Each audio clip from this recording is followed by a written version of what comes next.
We continue our APCW journey by joining thematic track events about nature-based solutions and system transitions. One interesting point is how nature-based solutions need to be defined and not hijacked by corporate interest.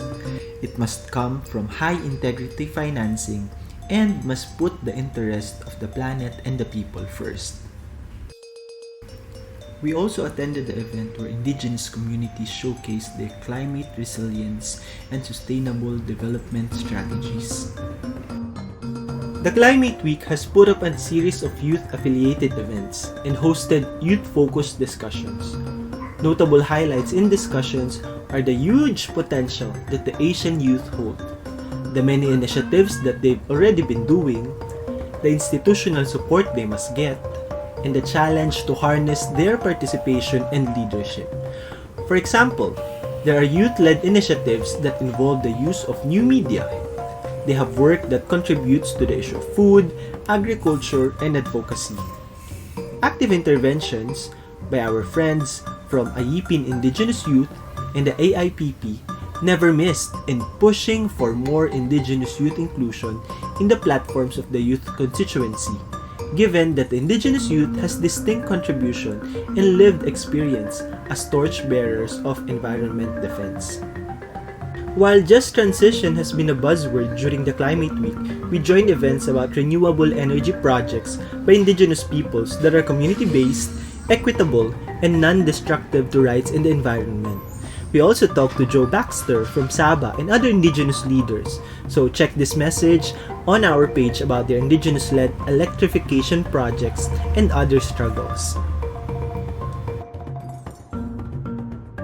Food systems was another hot topic at the Climate Week, given the big wastage and climate impact of the agriculture system.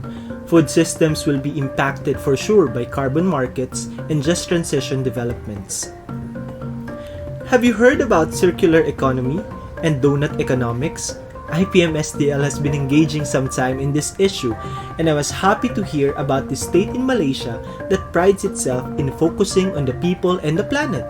Lots of times in the Climate Week, me and Atama will meet all the new friends, other delegates, state representatives, or listen to traditional music at the exhibit hall. Our midweek engagements ended with events about just energy transition, but with community-centric approaches.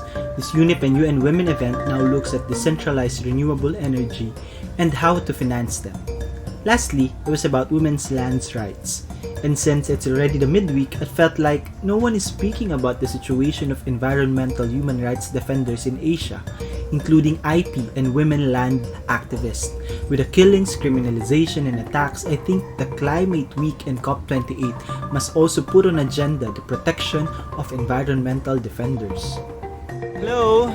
We just finished another day of the Asia Pacific Climate Week 2023 here in Johor, Malaysia. Still, there's a big talk and a lot of buzz on just transition and how to transition from fossil fuel to clean energy, on what have the governments done and what is needed for us to really challenge ourselves to move into clean energy. But still, the question is, what can the people contribute and how they can fully participate in the just transition programs, and what does the government is doing to really achieve and minimize their greenhouse gases emissions. So it's a wrap up, and thank you.